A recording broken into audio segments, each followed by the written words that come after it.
मोर आखी कान फूट के है ताका तोरे आखी में देखो कथो तोर जाके भजिया डुलाते ए मोर छाती में भजिया मत ढुला मैं गरम चीज बोर में आए हो ना मोर छाती में ठार जलेबी ढुली से तोर जाके गाड़ी काके है तोर जाके काके रे हाउ खंगे है तोर का खंगीरी मोर बाई खंगे है वो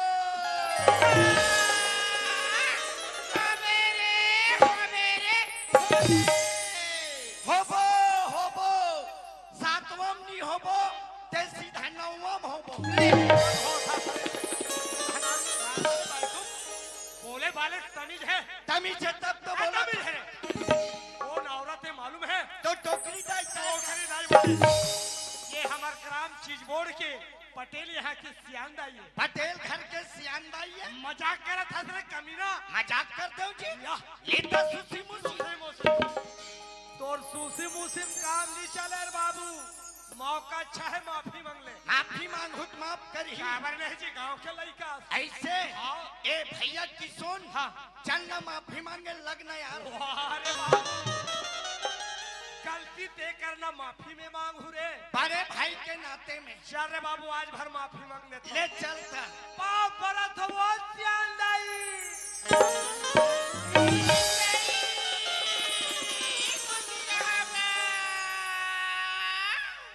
धीनक एतई सुजी रहगा मार गए भाईरा आहुकदार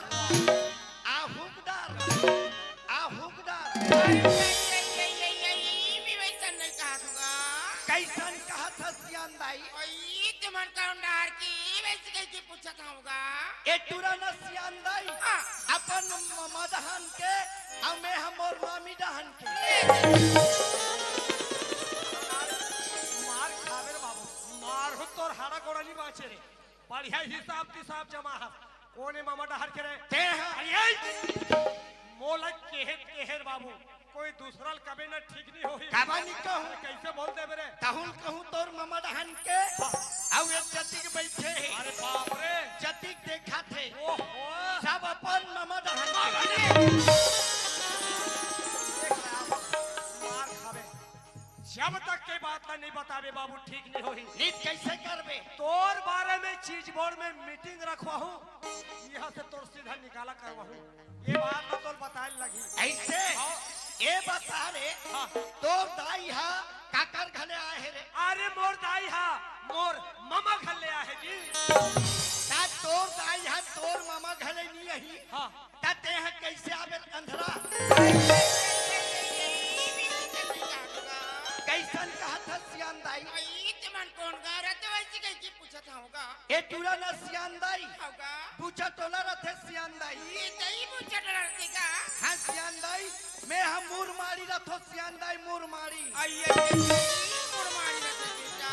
हाँ सियान दाई दिलीप सोनार तावो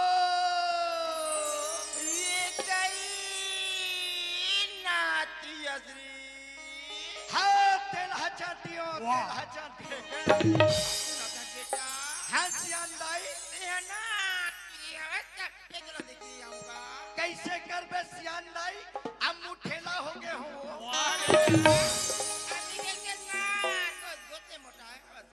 कैसे करबे सियान दाई मुरमारी ले ककौड़ी हतीर पर थे एक घर देवार है उनचे जात हो अब बढ़िया तेल पीते रहो कहानी तुरा कैसे मोटा थे एकर बूथ में जहू दाई दीदी हो धारे धार बह जहू काते बढ़िया तेल पियत होईगा मैं हप्पी थो ए हम बढ़िया तेल के कमाल ला नहीं जाने हसरे बाबू कैसे होते जी जब बढ़िया तेल ला पीबे रे बाबू 10 बार ले तब दौड़ जावे ए दादा ओइसन में तो चीज बोर्ड के शौचालय नहीं पूरी नहीं बोलेगा अरे वो बढ़िया तेल नो है रे खाते ले भैया मंदरस तेल मंदरस तेल ये सियान दाई तेहा कहाँ जात रही कहाँ नहीं तोला हम आधा रास्ता में बिलमा की रख देनी सुना था का हाँ आज मैं साजिश में मोला कहाँ फंसा ऐसे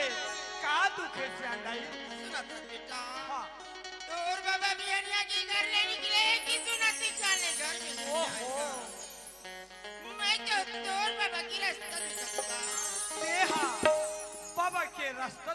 श्यामदाई हाँ बेटा आज वही बाबा देखे खातिर एक घर में आए हैं श्यामदाई का होगा हम तीनों जन मिल के तोर बाबा की रास्ता देख ले ले चल श्यामदाई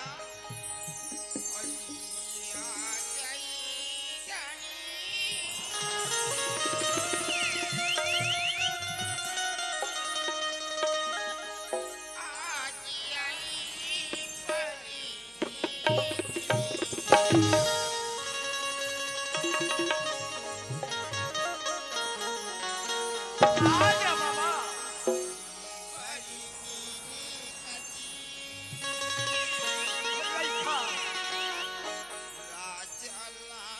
देखा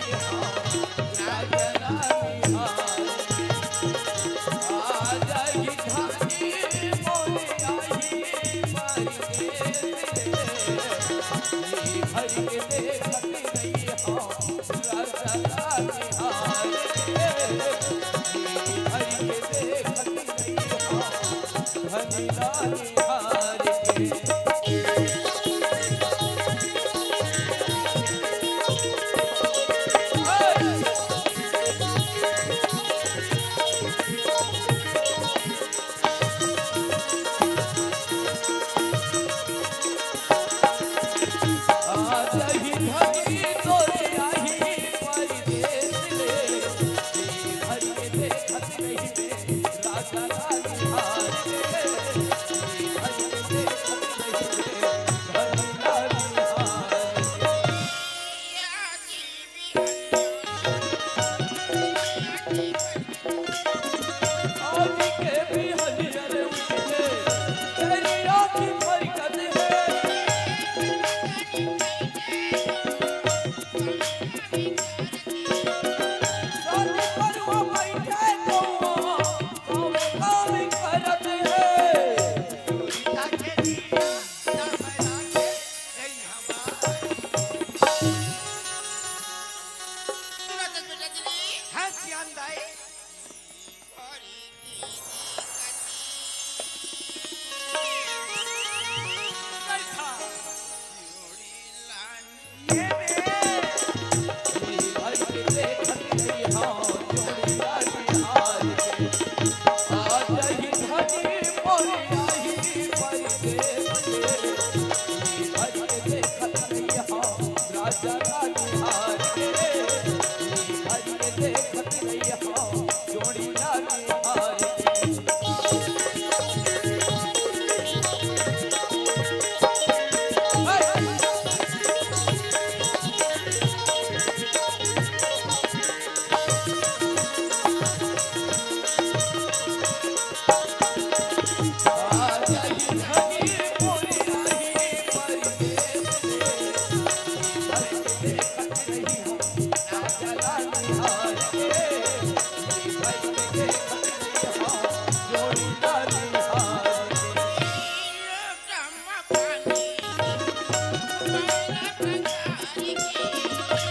नहीं है ये ला मैं कहा कुछ बार जाते से लाखिया गप्पी आइए जुजरू तोर बाबा देखिए कर ये वहां से रे नाती तोर बाबा ना लेके मर जिया तो आ घेरे गप्पी ये ला मैं कहा कुछ बार जाते से लाखिया गप्पी आइए की सुन अजी मेरे को बोलते हो क्या? आइए तो बेटा तो का टोकरी मेरे को बोलता है। बोलो जी। कहाँ जाता तेरी बड़ भागत है मैं हाथ मर जा रहे हो चीज बोल के। ये मराई के बार आ रहे हैं हाँ थकास रे हाँ। तेरे बाबा जी कितना अरे बाबा बात ना पूछबा। मराई हा झरी से इतना दबा के इतना कस के दारू पिए है बाकी पटका खौस नहीं खुले देखे वो तब पेट में डिग्री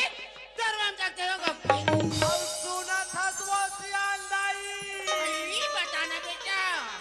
नशा नशा में बाबा होटल में बैठे हैं वो होटल में बैठी है चीज बोल के मोटियारी चुरी माला अगल बगल बैठा रहे हो और सुना था वो सियालदाई बताना बेटा वो टूरी मल्हा ये बाबा ला जैसने कहा थे तसने खवा ये कहीं भाजिया खवा थे समोसा खवा थे चल मेरे खवा थे ये कहीं सुना तो बेटा किस हाँ